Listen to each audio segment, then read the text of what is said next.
Graça e paz, irmãos. Vamos abrir em Romanos, capítulo 8, verso 33. Quem intentará acusação contra os escolhidos de Deus? É Deus quem os justifica. Que Deus revele para nós sua palavra, que Ele traduza a palavra de Deus dentro de cada um de nós nesta noite, em nome de Jesus.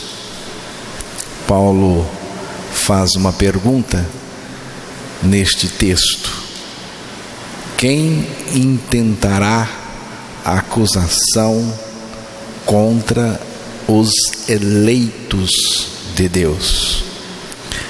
O que é um eleito? O que é um eleito? Os eleitos de Deus, são aqueles que Deus escolheu em Cristo desde antes da fundação do mundo. Efésios capítulo 1, verso 4, ali está dizendo acerca dessa escolha de Deus em Cristo Jesus, da eleição. Como também nos elegeu nele antes da fundação do mundo, para que fôssemos santos e irrepreensíveis diante dele em amor. Ele nos escolheu em Cristo antes da fundação do mundo, para que fôssemos santos, irrepreensíveis diante dele em amor. A eleição, ela parte de Deus, é uma iniciativa de Deus. A eleição está de acordo com a soberania de Deus. A eleição é o princípio fundamental da graça salvadora de Deus. A eleição não é meritocracia, ela é graça, porque ela vem de Deus, ela é executada por Deus em Cristo Jesus. Tem um texto lá na primeira carta de Paulo aos Tessalonicenses, capítulo 1, versículo 4. Vamos ouvir a leitura. Eu gosto da versão atualizada, no caso desse texto, mas você pode ler aí, depois a gente lê aqui. Sabendo, amados irmãos, que a vossa eleição é de Deus. A versão que eu tenho aqui, a atualizada, diz assim: reconhecendo, irmãos amados de Deus, que fostes eleitos por Deus. Fostes é uma ação de Deus. Deus é que elegeu. É uma eleição que procede de Deus, da graça de Deus, e tudo que Deus pede aqui é reconhecendo, irmãos, que fostes eleitos de Deus. Como reconhecer que fomos eleitos por Deus? Como reconhecer que eu sou um eleito de Deus? Crendo sua morte, sua ressurreição, juntamente com Cristo. Com essa experiência, você estará regenerado e também terá certeza que você é um eleito de Deus. O texto lá no início que foi lido: quem intentará acusação contra os eleitos de Deus? É Deus quem justifica. Quem poderá acusar ou prevalecer contra os eleitos de Deus? Ninguém, nada. O único que poderia acusar é o próprio Deus, mas sabemos que Ele não acusa mais. A palavra diz que não há nenhuma condenação para aqueles que estão em Cristo Jesus. Nenhuma condenação há para os que estão em Cristo Jesus. Por que não há nenhuma acusação, nenhuma condenação, nenhuma acusação? Por quê? Porque Deus justificou. É Deus quem os justifica, disse o apóstolo Paulo, lá em Romanos 8:33, no texto que lemos no início. O eleito de Deus, ele está justificado por Deus. É Deus quem justifica. Mas do que Deus justifica? A justificação diante de Deus, ela está relacionada com o pecado. A justificação diante de Deus está relacionada com o pecado. E segundo a palavra de Deus, a justificação de Deus começa com o sangue de Jesus. Romanos capítulo 5, verso 9.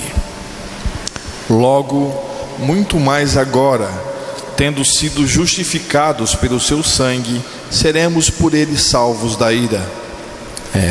Romanos 3, verso 25.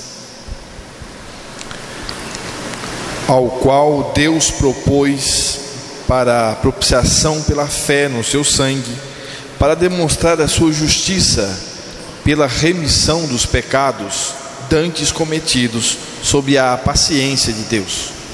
Aí está o sangue da justificação, o sangue da sua justificação. Mas do que o sangue de Jesus nos justifica? Justifica dos pecados cometidos, dos seus pecados cometidos por você antes de ser regenerado. Antes de você ser regenerado, você cometeu muitos pecados. E esses pecados precisam ser acertados.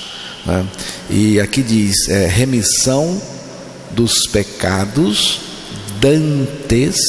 dantes cometidos sob a paciência de Deus, ou os pecados anteriormente cometidos. Então, irmãos, ainda que Deus te regenere, mas se o sangue de Jesus não te justificar, limpar você dos pecados dantes cometidos, você não está salvo não. Você não está salvo não. Então o sangue de Jesus tem o poder de justificar os nossos pecados passados, os pecados que cometemos anteriormente, como diz a palavra. O sangue de Jesus nos limpou de todos os nossos pecados passados. Todos foram limpos pelo sangue de Jesus derramado naquela cruz. O sangue justificou dos pecados passados. Mas depois disso você peca de novo, e aí tem que ser justificado de novo, e peca de novo, e de novo. E é exatamente o que está acontecendo com o movimento cristão no mundo inteiro. Peca e pede perdão, peca de novo e pede perdão novamente, e segue nesse círculo vicioso. Assim é a sua vidinha perdida. porque isso não é salvação. A justificação de Deus não se resume apenas no perdão dos nossos pecados, dos pecados que cometemos. Mas a justificação de Deus, irmãos, não para no sangue, não para aí, não para no perdão. A justificação de Deus é maior e ela vai adiante. Romanos capítulo 6, verso 7. Porque aquele que está morto está justificado do pecado. Agora é a justificação pela nossa morte com Cristo. Aquele que morreu está justificado do pecado. Não é mais pelo sangue. Aqui está falando da nossa natureza, né? Do velho homem. Aquele que morreu, justificado está do pecado. Cristo morreu pelo pecador, para que o pecador morresse com ele, para ser justificado, não daquilo que ele fez agora, mas naquilo que ele é, daquilo que ele é em sua natureza, né? Então, precisa morrer. E Jesus morreu e nos fez morrer, trazendo-nos justificação pela sua morte e pela nossa morte com ele lá na cruz. Então o sangue de Jesus nos limpou dos nossos pecados passados, e a nossa morte nos justificou daquilo que nós somos. Nós morremos, houve uma remoção do velho homem, da velha natureza, e a obra do pecado cessou, porque na morte Deus trata com a raiz, com uma questão, uma causa, né? E lá na morte ele tratou com a raiz. A cruz trata com a raiz do pecado em nós, para que o pecado morra em nós. Ele tem que morrer. E a palavra do Senhor diz: permaneceremos no pecado? De modo nenhum. Nós que estamos mortos aos pecados, como viveremos ainda nele? Aqui está a justificação. Você morreu com Cristo, a obra do pecado cessou, você não vive mais nele, você não vive mais na prática do pecado. Mortos para o pecado, não se vive mais nele. É a justificação do pecado. A justificação não para aí, ela é maior, ela vai adiante. Romanos capítulo 4, versículo 25, ali aponta a ressurreição de Jesus como o ponto culminante da justificação de Deus, o qual por nossos pecados foi entregue e ressuscitou para a nossa justificação. Jesus Cristo ressuscitou para a nossa justificação. A ressurreição de Cristo, irmãos, trouxe para nós uma justificação. Mas que justificação é essa? Como que Deus nos justifica pela ressurreição? Pelo sangue, nós já sabemos que Ele nos justificou ou nos limpou dos pecados dantes cometidos. E na morte com Cristo, nós fomos justificados daquilo que somos, não é? A obra do pecado cessou aí, nós morremos para o pecado e o pecado também morreu em nós. Agora a ressurreição, o que é a justificação pela ressurreição? É exatamente nos ressuscitando juntamente com Ele. Quando Jesus ressuscitou, nós fomos ressuscitados juntamente com Ele e fomos ressuscitados puro como Ele é puro. Então aí se deu a justificação pela ressurreição. A justificação pela ressurreição é a vida dele em cada um de nós, né? Nós fomos ressuscitados juntamente com Cristo, ganhamos a vida de Cristo, né? Então é a nossa justificação pela ressurreição.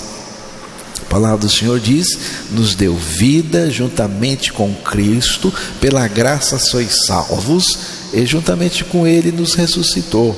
Efésios capítulo 2, versos 5 e 6. Cristo vivendo em nós, a nossa retidão, a nossa justiça, a nossa retidão agora é Cristo. Ele vivendo em nós. Já estou crucificado com Cristo, vivo não mais eu, mas Cristo vive em mim. É aqui que está o que é diferente do cristianismo verdadeiro, porque o cristianismo verdadeiro é uma substituição de vida. Sai a minha, entra de Cristo. Eu saio para Cristo entrar, assumir o comando, viver a retidão. Ele vive em retidão, a sua vida justa e pura, né? Salmos 23, o verso 3, ali é um texto maravilhoso. Refrigera a minha alma, guia-me pelas veredas da justiça, por amor do seu nome.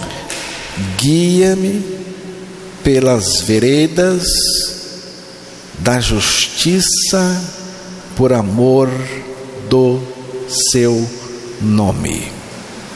Veja bem, não é o Senhor nos mostrando o caminho da retidão, não é o Senhor nos mostrando o caminho da justiça, o caminho da retidão. É por aqui, você pode seguir.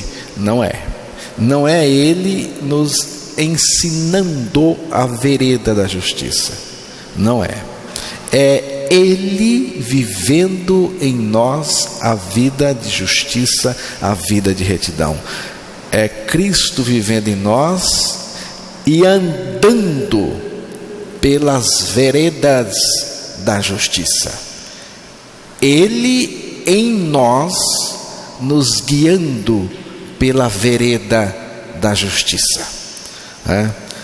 Se você não está na vereda da justiça, é porque Cristo não está vivendo em você. E se você está andando na vereda do pecado, é porque Cristo não está aí dentro de você, não está vivendo, não é a sua vida. Jeremias capítulo 23, verso 6.